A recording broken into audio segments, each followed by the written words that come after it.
नमस्कार दोस्तों, अतुल्य भारत पॉलिटिकल साइंस के YouTube चैनल पर आपका हार्दिक स्वागत है। दोस्तों, हमने पिछले वीडियो में बात करी थी, प्रस्तावना हमने शुरू किया था और प्रस्तावना के अंदर हमने जो अभी तक बात कर ली थी वो ये थी कि हमने देखा था कि प्रस्तावना को समझने के दृष्टिकोण से 4 भागों में हमने बांट कर देखा था।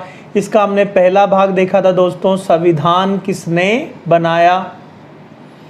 संविधान किसने बनाया, ये बात हम देख चुके थे दोस्तों। दूसरी बात हमने यहाँ देख ली थी, संविधान में भारत के लिए प्रस्तावना में शासन की पद्धति क्या बताई गई है, ये हम देख चुके थे। शासन की पद्धति के अंदर हमने जो है 4 बातें देखी थी। पहला इसमें देखा था दोस्तों, संपूर्ण प्रभुत्व संपन्न, संपूर्ण प्रभुत्व संपन्न। दूसरा हमने इसमें देखा था समाजवादी। तीसरा शब्द इसमें हमने देखा था दोस्तों, पंथ निरपेक्ष, पंथ निरपेक्ष। और चौथा भाग हमने इसमें देखा था लोकतंत्रात्मक गणराज्य, लोकतंत्रात्मक गणराज्य। दोस्तों, यहां तक हम देख चुके थे। इसके आगे हमें तीसरी बात देखनी है, शासन पद्धति के उद्देश्य, शासन पद्धति के उद्देश्य, ये अब हमें देखने हैं। पर इससे पहले तक एक बात मैं आपको यहाँ पे 2-4 सवाल जो है बहुत महत्वपूर्ण सवाल है दोस्तों, ये सवाल बनते हैं, इनके बारे में हमने बात कल वाले लास्ट क्लास वाले वीडियो में नहीं की थी। इनके बारे में थोड़ी सी बात कर लेते हैं दोस्तों। देखो, हमने देखा था प्रस्तावना हमें क्या बताती है। अगर आ जाए सवाल की प्रस्तावना निम्न में से क्या स्पष्ट नहीं करती, ठीक है दोस्तों। तो हमने 4 भागों में प्रस्तावना को तोड़ा था। पहला भाग हमने देखा था संविधान किसने बनाया, दूसरा भाग शासन की पद्धति, तीसरा भाग शासन पद्धति के उद्देश्य, और चौथा भाग है दोस्तों यहाँ पर संविधान कब अंगीकृत किया गया, संविधान कब अंगीकृत किया गया।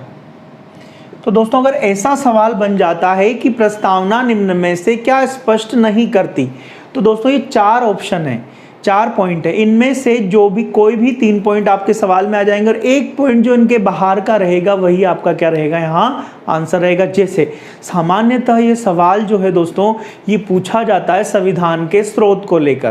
प्रस्तावना हमें संविधान के स्रोत नहीं बताती है, ठीक है दोस्तों। आपको ये बात याद रखनी है कि प्रस्तावना हमें क्या नहीं बताती है, संविधान के स्रोत नहीं बताती है। प्रस्तावना हमें क्या बताती है, तो प्रस्तावना में ये बताती है कि संविधान किसने बनाया, प्रस्तावना में बताती है शासन की पद्धति क्या रखी गई भारत के लिए, प्रस्तावना में बताती है शासन पद्धति के उद्देश्य क्या है, प्रस्तावना बताती है कि संविधान कब अंगीकृत किया गया, प्रस्तावना में बताती है कि भारत के संविधान का स्रोत क्या है। ये चीजें हमें कौन बताता है दोस्तों, प्रस्तावना बताती है। पर प्रस्तावना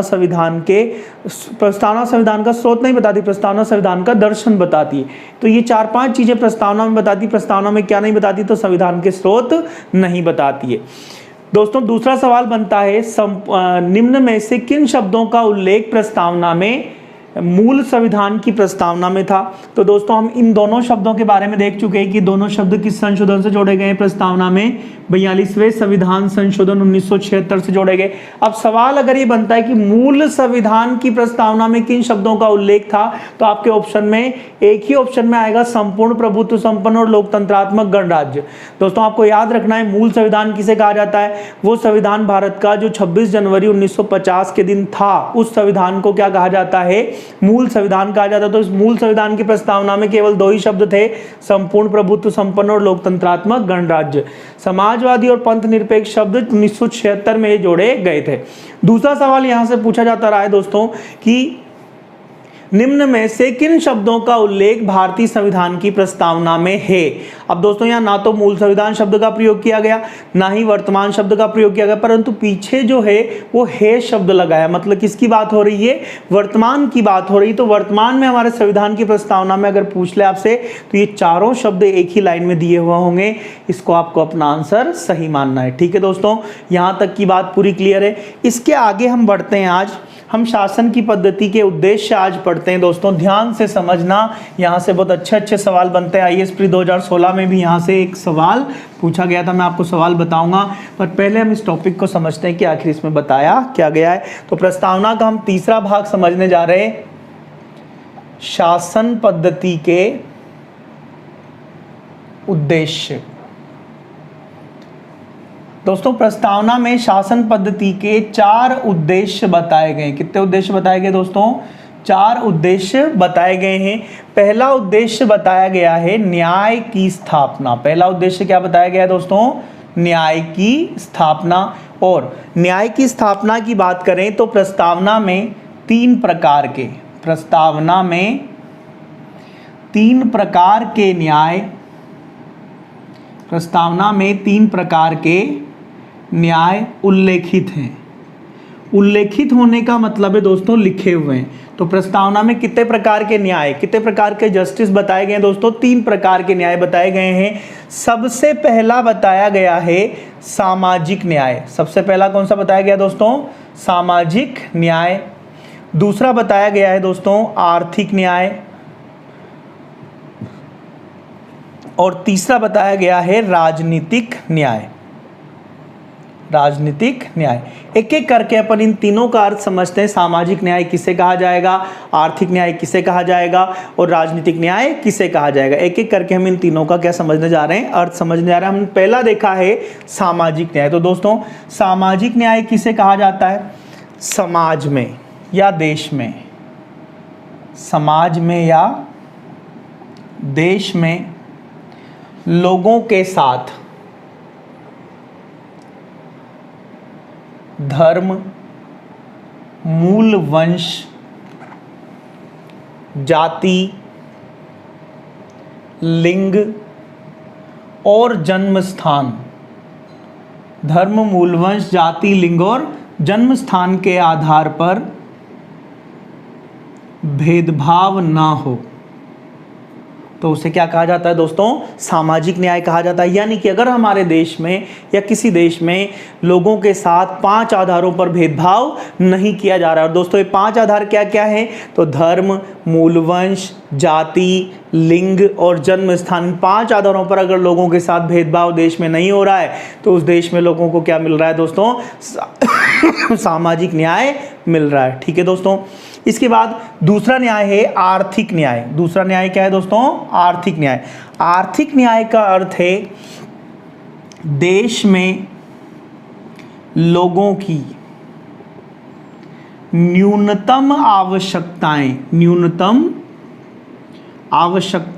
पूरी हो जाए। देश में लोगों की क्या पूरी हो जाए दोस्तों? न्यूनतम आवश्यकताएं पूरी हो जाए। जैसे रोटी, कपड़ा, मकान, शिक्षा, स्वास्थ्य और पेयजल। दोस्तों हमारी 6 न्यूनतम आवश्यकताएं, अगर हमारे देश में लोगों की ये 6 न्यूनतम आवश्यकताएं पूरी हो रही है तो हमारे देश में लोगों को क्या मिल रहा है दोस्तों? आर्थिक न्याय मिल रहा है। तीसरी बात है दोस्तों राजनीतिक न्याय। हम अगर राजनीतिक न्याय की बात करें तो राजनीतिक न्याय का अर्थ होता है कानून के समक्ष समानता हो। कानून के समक्ष क्या हो दोस्तों? समानता हो तथा लोगों को चुनने का अधिकार हो। लोगों को किस बात का अधिकार हो दोस्तों? चुनने का अधिकार हो तथा चुने जाने का अधिकार हो। चुनने का अधिकार हो तथा चुने जाने का क्या हो? अधिकार हो। तो उस समाज में लोगों को क्या मिल जाएगा? उस देश में लोगों को क्या मिल जाएगा? सामाजिक न्याय मिल जाएगा। इस बात को फिर से समझा रहा हूं। कानून के समक्ष क्या होनी चाहिए? समानता होनी चाहिए। यानी कि हिंदू, मुस्लिम, सिख, ईसाई धर्म के आधार पर, जाति के आधार पर कानून अलग अलग नहीं होने चाहिए। वर्ण के आधार पर कानून अलग अलग नहीं होने चाहिए। सबके लिए कानून एक समान होना चाहिए। सामाजिक न्याय की पहली शर्त है। दूसरी शर्त है दोस्तों लोगों को समाज में चुनने का अधिकार हो और चुने जाने का क्या हो? अधिकार हो। चुनने का अधिकार का मतलब वोट देने का अधिकार हो और चुने जाने के अधिकार का मतलब लोगों को जनप्रतिनिधि बनने का क्या हो? अधिकार हो। ठीक है दोस्तों। अब हम यहां से देखते हैं सवाल कैसे बनता है। तो दोस्तों एक तो स्ट्रेट फॉरवर्ड सवाल बनता है कि निम्न में से कौन सा एक न्याय प्रस्तावना में उल्लेखित नहीं है? कौन सा एक न्याय प्रस्तावना में उल्लेखित नहीं है? 3 न्याय लिखे हुए हैं दोस्तों। कौन कौन से लिखे हुए हैं? सामाजिक न्याय, आर्थिक न्याय और राजनीतिक न्याय। चौथा जो भी ऑप्शन बनेगा इसके अलावा वही आपका क्या बनेगा? यहाँ आंसर बनेगा। ठीक है दोस्तों। अगली हम बात करने जा रहे हैं, एक सवाल यहाँ से बन सकता है कि सामाजिक न्याय के अंदर निम्न में से किसे शामिल करते हैं, किसे शामिल नहीं करते। तो 5 बातें सामाजिक न्याय का हिस्सा होती है, किस किस के आधार पर, धर्म, मूल वंश, जाति, लिंग और जन्म स्थान, इन 5 आधारों पर भेदभाव नहीं होता है। ये सवाल के रूप में आपसे पूछा जा सकता है। तो हम आगे बात करने जा रहे हैं दूसरों, न्याय की स्थापना के बाद में दूसरी बात बताई गई है शासन पद्धति के उद्देश्यों में स्वतंत्रता की स्थापना। न्याय के बाद बताया गया दोस्तों स्वतंत्रता की स्थापना, आप इसको समझना। शासन पद्धति का दूसरा उद्देश्य है स्वतंत्रता की स्थापना। स्वतंत्रता की स्थापना की बात करें दोस्तों तो प्रस्तावना में 5 प्रकार की स्वतंत्रताएं उल्लेखित है। 5 प्रकार की स्वतंत्रताएं उल्लेखित है। दोस्तों उल्लेखित है का मतलब लिखी हुई है। कितने प्रकार की लिखी हुई है दोस्तों? 5 प्रकार की स्वतंत्रताएं लिखी हुई। कौन कौन सी है? पहली स्वतंत्रता बताई गई है विचार की स्वतंत्रता। पहली क्या बताई गई है दोस्तों? विचार की स्वतंत्रता। दूसरी बताई गई है यहां पर अभिव्यक्ति की स्वतंत्रता। अभिव्यक्ति की स्वतंत्रता। तीसरी स्वतंत्रता बताई गई दोस्तों यहां पर विश्वास की स्वतंत्रता। विश्वास की स्वतंत्रता। चौथी बताई गई है धर्म की स्वतंत्रता। और 5वीं बताई गई है दोस्तों उपासना की स्वतंत्रता। ध्यान से समझना, इन 5 स्वतंत्रताओं के ऊपर हम बात करने जा रहे हैं दोस्तों। पहली स्वतंत्रता बताई गई विचार की स्वतंत्रता। विचार की स्वतंत्रता का अर्थ होता है सोचने विचारने की हमें क्या दी गई है? स्वतंत्रता दी गई है। हम जो चाहें वो सोच सकते हैं। टेक्निकली स्वतंत्रता पर कोई प्रतिबंध नहीं लगाया जा सकता, ठीक है। पर दोस्तों विचार की स्वतंत्रता यानी सोचने समझने की जो स्वतंत्रता है ये तब तक अधूरी है जब तक इसके साथ हमें दूसरी स्वतंत्रता कौन सी ना मिल जाए? अभिव्यक्ति की स्वतंत्रता ना मिल जाए। क्योंकि दोस्तों आपने कुछ भी सोचा और आपको अभिव्यक्ति की स्वतंत्रता नहीं है, अपने विचारों को दूसरों को बताने की स्वतंत्रता नहीं है, तो वो विचार की स्वतंत्रता किसी काम की नहीं होती, ठीक है दोस्तों। तो दूसरी स्वतंत्रता बताई गई अभिव्यक्ति की स्वतंत्रता। अभिव्यक्ति की स्वतंत्रता का मतलब होता है आपने जो सोचा उसे आप दूसरों को क्या कर सकते हैं? बता सकते हैं, अभिव्यक्त कर सकते हैं। तो दोस्तों दूसरों अपने विचारों को अभिव्यक्त करना, दूसरों को बताना क्या कहलाएगा? अभिव्यक्ति की स्वतंत्रता कहलाएगा। तीसरी स्वतंत्रता बताई गई दोस्तों विश्वास की स्वतंत्रता। कौन सी बताई गई है? विश्वास की स्वतंत्रता। विश्वास की स्वतंत्रता का अर्थ है आप जिस धर्म में, जिस ईश्वर में आप चाहें उसमें अपना विश्वास रख सकते हैं। आप चाहें तो किसी धर्म को ना माने, किसी ईश्वर को ना माने। कोई गवर्नमेंट आपको प्रेशराइज नहीं करेगा, कोई व्यक्ति आपको प्रेशराइज नहीं करेगा कि आप धर्म विशेष को मानो या ना मानो, ठीक है दोस्तों। अगली बात बताई गई है धर्म की स्वतंत्रता। चौथे प्रकार की बताई गई दोस्तों धर्म की स्वतंत्रता। धर्म की स्वतंत्रता का अर्थ होता है आप चाहें तो अपना धर्म परिवर्तन भी कर सकते हैं। इसे क्या कहा गया है? धर्म की स्वतंत्रता कहा गया है। 5वीं बताई गई है उपासना की स्वतंत्रता। उपासना की स्वतंत्रता का अर्थ होता है पूजा पाठ करने की स्वतंत्रता। आप अपने ईश्वर की उपासना जैसे चाहे वैसे करो, कोई आपको रोकने टोकने वाला नहीं होगा, ठीक है दोस्तों। यहां से सवाल बना था आईएएस प्री 2016 में। सवाल ये आया था निम्न में से किस एक स्वतंत्रता का उल्लेख प्रस्तावना में नहीं है? तो प्रस्तावना में कितनी स्वतंत्रताएं लिखी हुई है? 5। कौन कौन सी? विचार, अभिव्यक्ति, विश्वास, धर्म और उपासना की स्वतंत्रता। इन 5 के अलावा जो भी ऑप्शन था वही उस सवाल का क्या बना था? आंसर बना था। यहां से सवाल सिविल सर्विसेज प्रीलिम्स 2016 में पूछा जा चुका है। अगली हम बात करने जा रहे हैं दोस्तों स्वतंत्रता की अवधारणा स्थापना के बाद में है समानता की स्थापना। इसको ध्यान से समझना। तो प्रस्तावना में शासन पद्धति का तीसरा उद्देश्य बताया गया है समानता की स्थापना। दोस्तों अगर हम समानता की बात करें तो प्रस्तावना में 2 प्रकार की समानता उल्लेखित है। प्रस्तावना में 2 प्रकार की समानता क्या है दोस्तों? उल्लेखित है। 2 प्रकार की समानता कौन कौन सी है? पहली बताई गई है दोस्तों यहां पर प्रतिष्ठा की समानता। पहली कौन सी बताई गई है? प्रतिष्ठा की समानता। अगर हम प्रतिष्ठा की समानता को समझें तो इसको समझने के लिए हमें एंशिएंट इंडिया में जाना होगा, जब हमारे देश में वर्ण व्यवस्था प्रचलित थी। क्या प्रचलित थी दोस्तों? वर्ण व्यवस्था। वर्ण व्यवस्था में क्या था? वर्ण के आधार पर समाज में आपकी भूमिका, आपकी परिस्थिति का निर्धारण किया जा रहा था, ठीक है, ना कि आपकी योग्यता के आधार पर, ठीक है। तो उस समय हमारे देश में प्रतिष्ठा की समानता लोगों को प्राप्त नहीं थी, ठीक है।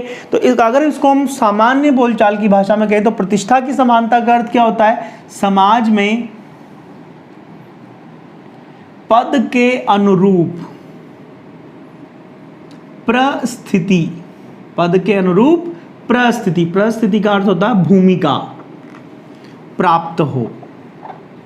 जैसे अगर मान लो कोई व्यक्ति ऐसा है, अगर वो टीचर बना है, चाहे वो किसी जाति का हो, किसी वर्ण का हो, किसी धर्म का हो, कोई फर्क नहीं पड़ता, अगर कोई व्यक्ति टीचर बना है तो वो क्या करेगा? पढ़ाने का काम करेगा, शिक्षा संबंधी कार्य करेगा।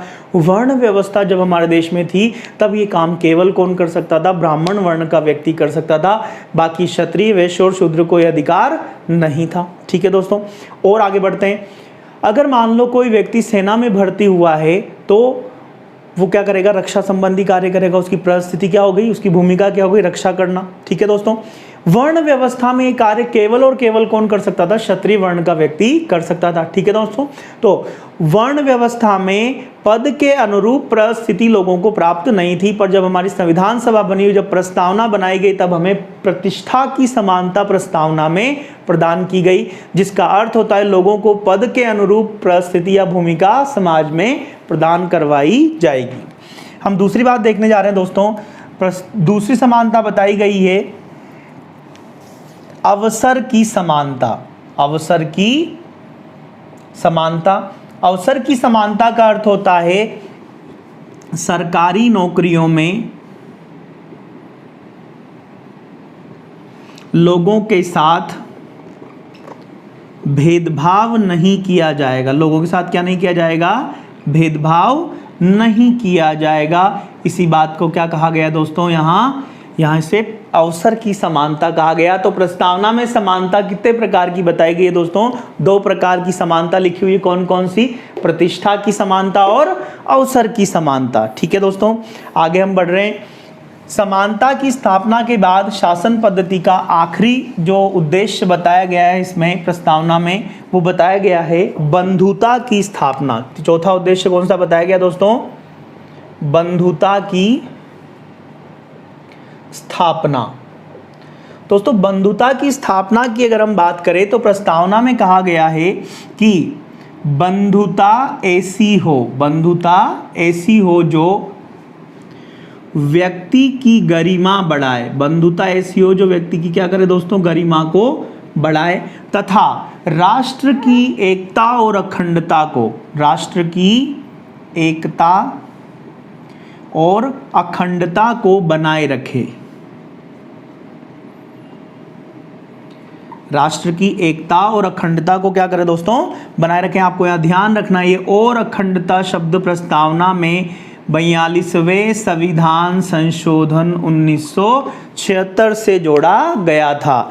तो ये कहा गया है प्रस्तावना के बंधुता ऐसी होनी चाहिए, भाईचारे की भावना ऐसी होनी चाहिए जो व्यक्ति की, लोगों की गरिमा को बढ़ाए, उनकी इज्जत को बढ़ाए, उनकी डिग्निटी को क्या करे? बढ़ाए। और इस डिग्निटी के बढ़ाने के क्रम में ऐसा होगा कि इससे राष्ट्र की एकता और अखंडता जो है वो क्या होगी? सुदृढ़ होगी, मजबूत होगी। यहाँ और अखंडता शब्द किस संशोधन से जोड़ा गया है?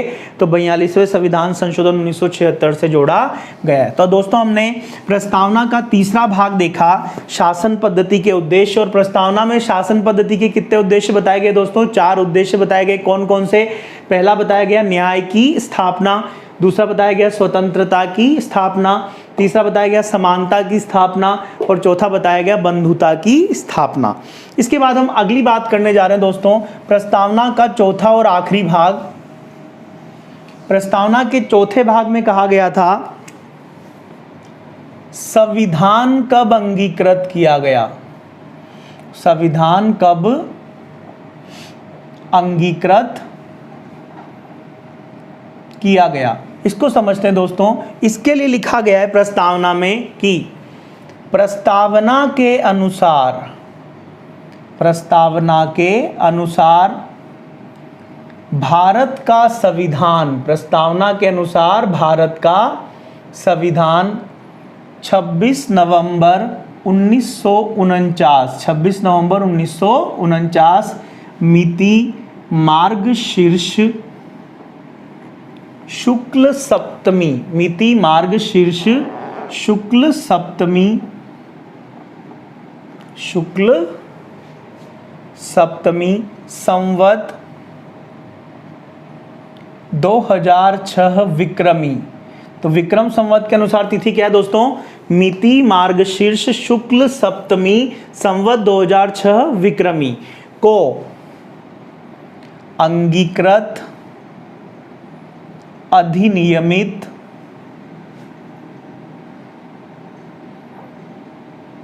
और आत्मार्पित किया गया। अंगीकृत, अधिनियमित और क्या किया गया दोस्तों? संविधान को आत्मार्पित किया गया है। एक बार फिर से बता रहा हूं, प्रस्तावना के अनुसार भारत का संविधान 26 नवंबर 1949 विक्रम संवत के अनुसार तिथि क्या है दोस्तों?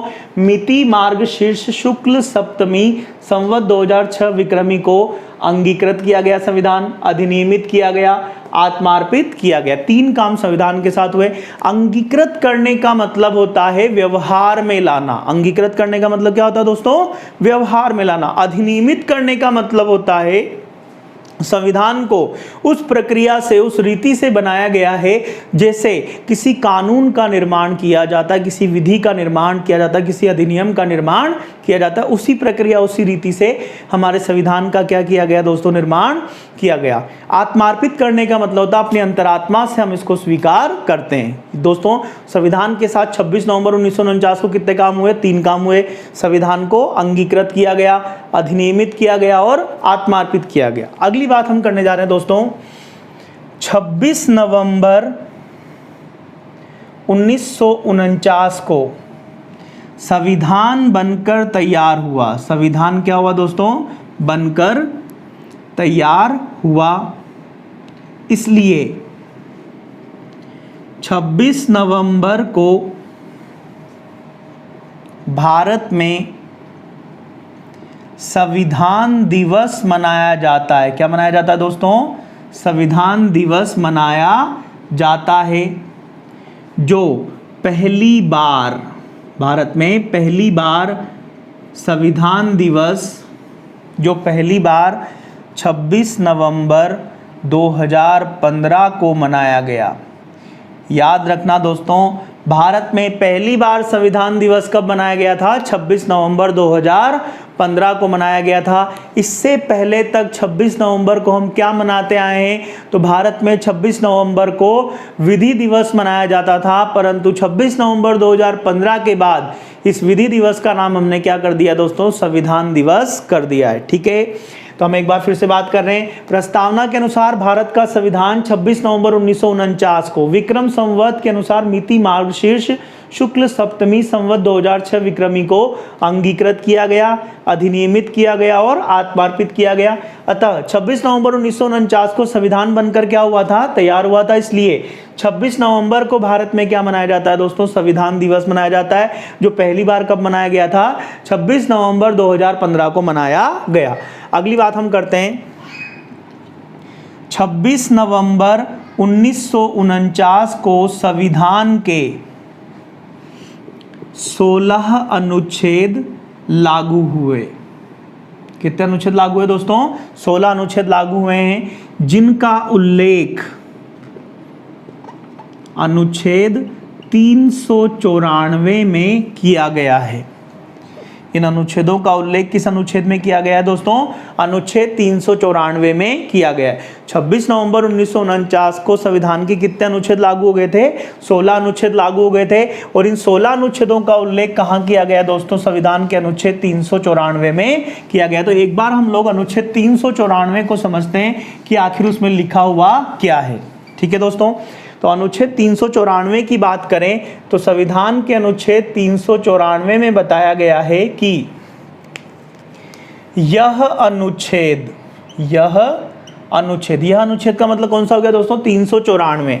और अनुच्छेद 5, 6, 7, 8, 9 60, 324, 366, 367, 379, 380, 388, 391, 392 और 393 तो 26 नवंबर 1949 को ही लागू हो जाएंगे, जबकि शेष संविधान 26 जनवरी 1950 को लागू होगा। ठीक है दोस्तों, अगर आपके सवाल ऐसा पूछ ले कि भारत का संविधान कब बनकर तैयार हुआ, तब तो आप क्या बताओगे 26 नवंबर 1949। सवाल बन गया भारत का संविधान कब अंगीकृत, अधिनियमित और आत्मार्पित किया गया, तब भी बताओगे 26 नवंबर 1949। पर अगर सवाल ये आ जाए कि भारत का संविधान कब लागू हुआ, तो आप बताओगे 26 जनवरी 1950। और अगर एक बात और देखें हम, सवाल आपका अगर ये आ गया कि भारत का संविधान 26 जनवरी 1950 को लागू हुआ, इस बात का उल्लेख किस अनुच्छेद में किया गया, तो आप क्या बताओगे अनुच्छेद 394 में ये बात लिखी हुई है। ठीक है दोस्तों, अगली बात 26 नवंबर 1949 को संविधान के 16 अनुच्छेद लागू हो जाएंगे, इस बात का उल्लेख किस अनुच्छेद में किया गया, तो भी क्या बताओगे अनुच्छेद 394 में इस बात का उल्लेख मिलता है। ठीक है दोस्तों, अगली हम बात करने जा रहे हैं 26 जनवरी को भारत में गणतंत्र दिवस, 26 जनवरी को भारत में क्या मनाया जाता है दोस्तों, गणतंत्र दिवस के रूप में मनाया जाता है। 26 जनवरी को भारत में गणतंत्र दिवस के रूप में मनाया जाता है। क्यों मनाया जाता है, क्योंकि 26 जनवरी 1950 को भारत में राष्ट्रपति का पद बना, राष्ट्रपति का क्या बना दोस्तों, पद बना, जिससे भारत गणतंत्र या गणराज्य बना। इसलिए 26 जनवरी को भारत में क्या मनाया जाता है, गणतंत्र दिवस मनाया जाता है। दोस्तों ये सवाल पूछा जाता है, बहुत कंफ्यूज करता है। ये सवाल ऐसे पूछा जाएगा 26 जनवरी को भारत में गणतंत्र दिवस क्यों मनाया जाता है। ऑप्शन ए 26 जनवरी 1950 को भारत का संविधान लागू हुआ। ऑप्शन बी 26 जनवरी 1950 को भारत में राष्ट्रपति का पद बना। ऑप्शन सी 26 जनवरी 1950 को भारत में प्रधानमंत्री का पद बना। ऑप्शन डी 26 जनवरी 1950 को भारत में सर्वोच्च न्यायालय की स्थापना की गई। तो इसका सही आंसर क्या होगा दोस्तों, याद रखना इसका आंसर होगा सही 26 जनवरी 1950 को भारत में राष्ट्रपति का पद बना। और जिस देश का राष्ट्राध्यक्ष वंशानुगत नहीं होता उस देश को गणतंत्र कहा जाता है, और भारत में किसका पद बना, राष्ट्रपति का पद बना। इसलिए हम 26 जनवरी को क्या मनाते हैं, गणतंत्र दिवस मनाते हैं। संविधान लागू हुआ इसलिए नहीं मनाते गणतंत्र दिवस, इसलिए मनाते हैं कि 26 जनवरी को भारत गणतंत्र बना था। ठीक है दोस्तों, याद रहेगी ये बात। दोस्तों आप हमारे चैनल को लाइक और सब्सक्राइब करना ना भूलें, ताकि हम और अधिक से अधिक आपके लिए पूरे उत्साह के साथ नए नए वीडियो ला सके, नई नई बातें आपको बता सके। दोस्तों हम लेवल ऐसा लेके चल रहे हैं कि आपको आरएस प्री तक, आरएस मेंस तक कोई प्रॉब्लम नहीं आएगी। शुरुआत में हम पहले पूरा टॉपिक कंप्लीट करेंगे, उसके बाद टॉपिक के लास्ट में आपके साथ सवाल डिस्कशन करेंगे।